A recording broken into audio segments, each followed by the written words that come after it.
পাহাড় চূড়ায় কবি সুনীল গঙ্গোপাধ্যায়। অনেকদিন থেকেই আমার একটা পাহাড় কেনার শখ, কিন্তু পাহাড় কে বিক্রি করে তা তো জানি না। যদি তার দেখা পেতাম, দামের জন্য আটকাতো না।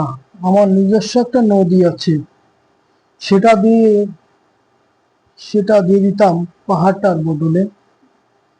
কে না জানে পাহাড়ের চেয়ে নদীর দামই বেশি।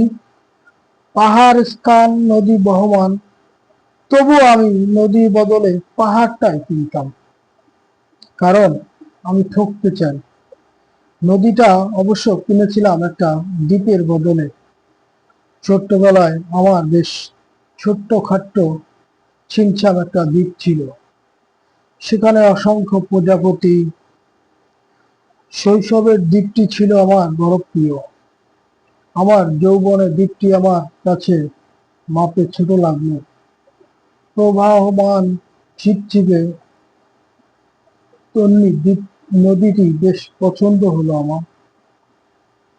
বন্ধুরা বলল, ওইটুকু একটা দ্বীপের বিনিময়ে এত বড় একটা নদী পেয়েছিস, খুব জিতেছিস তোমারই। তখন জয়ের আনন্দে আমি বিহ্বল হতাম।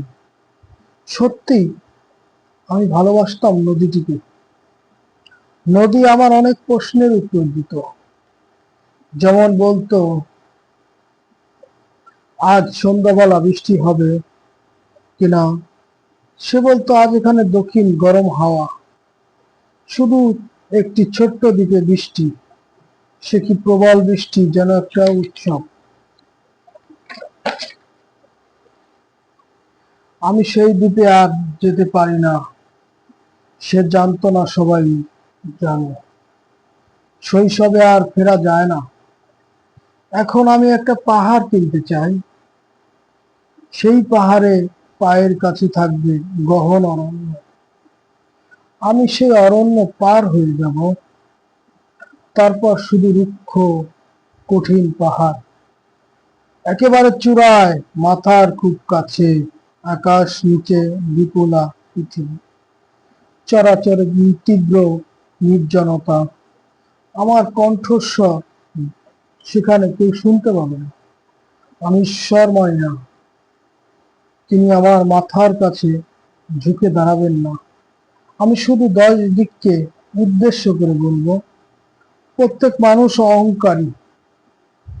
এখানে আমি একা, এখানে আমার কোনো অহংকার নেই।